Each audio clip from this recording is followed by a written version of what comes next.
Hi everyone, and you are welcome in my channel Gurukul English Classes. I am your Sheikh Hadi, and today's topic is the poem for Annie Gregory,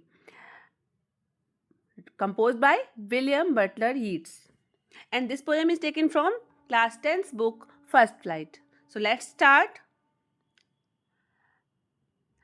Annie Gregory is a poem, conversation between a young man and a young woman. एक युवक और एक युवती के बीच में बातचीत चल रही है और उस बातचीत का जो मेन टॉपिक है वो है लव। लव मीन्स प्रेम। प्रेम प्रेम से आप क्या समझते हो?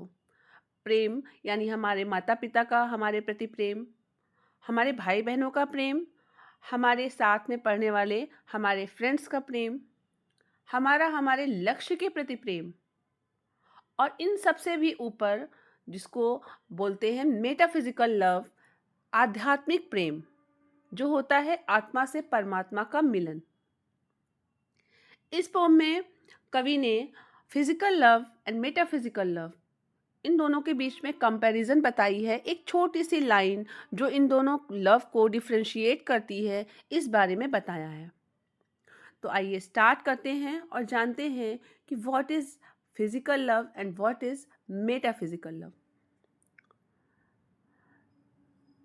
Never shall a young man,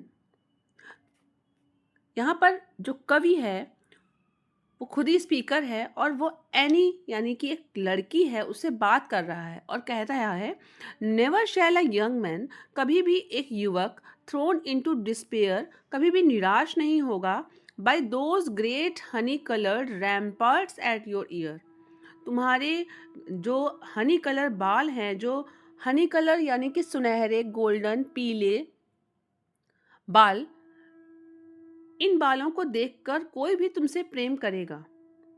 रैम्पर्ट्स at your year, और तुम्हारे कानों के चारों ओर जो उन सुनहरे बालों की लटें हैं वो एक दीवार बन जाएंगी जो कि किसी भी सामने वाले व्यक्ति को ये नहीं देखने देंगी कि उन सुनहरे सुंदर बालों के पीछे भी तुम्हारा एक सुंदर हृदय है, एक तुम्हारा सुंदर मन है, जो वो देख ही नहीं पाएगा क्योंकि वो फिजिकल ब्यूटी में फंसा रह जाएगा।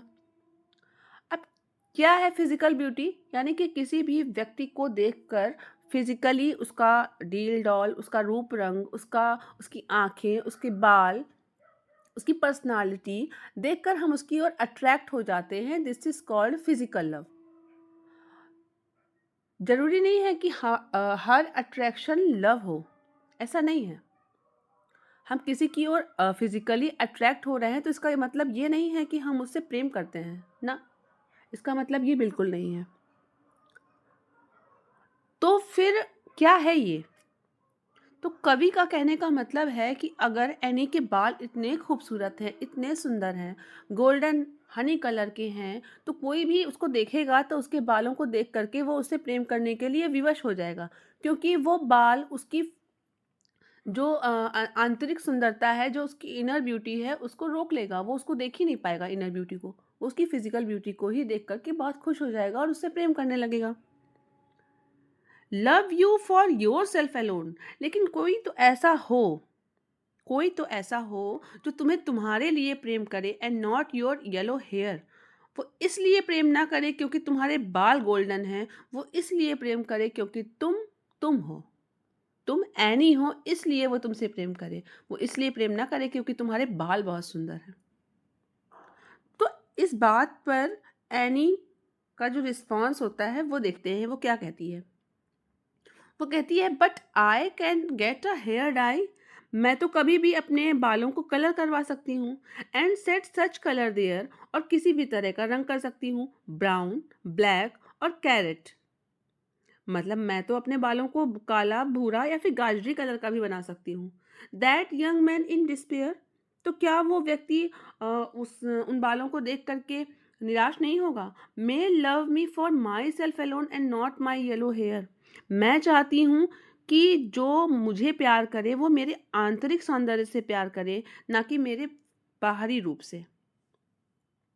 तो इस बात के लिए कवि फिर से रिप्लाई देता है और कहता है, I heard an old religious man, मैंने एक बूढ़े धार्मिक व्यक्ति से बट यस्टर नाइट डिक्लेयर, जिसने अभी पिछली रात में ये घोषणा की थी कि that he had found a text to prove, कि उसने एक ऐसा संदेश पढ़ा है जिसमें ये लिखा है that only God my dear, केवल ईश्वर ही वह व्यक्ति है, या गॉड ही वह है, मतलब व्यक्ति तो नहीं कहेंगे गॉड को, बट God is the only one could love you for yourself alone, जो तुम्हें तुम्हारे लिए प्रेम करेगा, and not your yellow hair, तुम्हारे बालों के लिए नहीं करेगा।